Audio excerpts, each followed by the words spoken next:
Hey guys, Dr. Stephanie here. I'm a physical therapist, and if you have pain on one side of your lower back, kind of in this area, it's known as the SI joint, and that's actually the sacroiliac joint, and that's where the spine meets the pelvis. You have one on each side.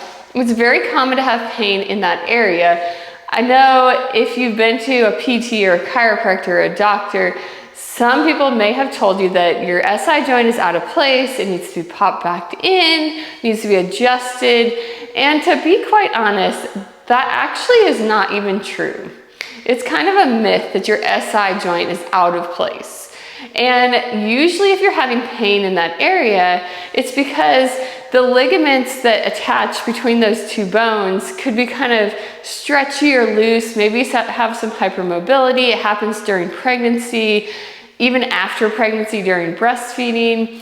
And when that happens and the muscles surrounding that joint aren't strong enough, then you start getting pain because those muscles aren't supporting that joint well enough. That's usually the most common cause of SI joint pain, although you can also have arthritis there. You can also be kind of too tight. You may need to work on some mobility. And so usually the treatment is stability and mobility. So we want to work on strengthening those muscles, but we also want to make sure that those joints move like they should. So we're going to go through 4 exercises that can help you build strength around those joints and make you feel better. For the first one, we're going to be standing. We're going to grab a loop resistance band like this. So just place it around your knees or kind of right above your knees. You want to be back against the wall because one foot is going to go on the wall and then the other foot's going to be on the floor. Stand up tall. You can kind of lean forward a little, but don't hunch. Keep your back up tall. And you just want to rotate one knee out to the side, keeping that foot on the wall, and then back together. So this is called a wall clam. If you've ever done a clamshell on your side on the floor, kind of similar, but this is standing. So you're just going to rotate that foot out or that knee out, back together, knee out, back together.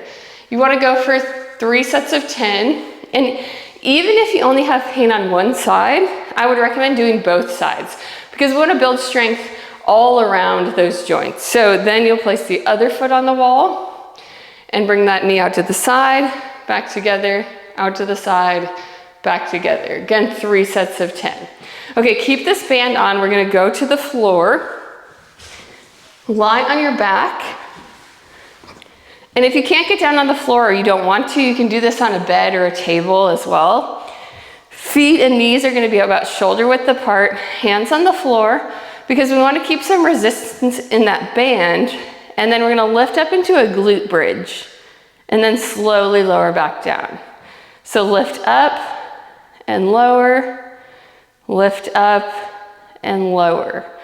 So now we're working on core strength and hip strength and glute strength, but we're using this band to keep our knees and our feet apart so that we're kind of working on stabilization of the core and hips as well. So the goal is to do 3 sets of 10 of this one. Okay, and then we can go ahead and take the band off, and we're going to do another variation of a bridge. So this time, lie on your back again. Bring one knee up to your chest and the other foot stays on the ground. And then you're going to lift up into a bridge here. So then we're kind of getting a unilateral approach. So we want to work on doing exercises with both legs, with both sides of the body, but we also want to do one-on-one so that we're working each side separately.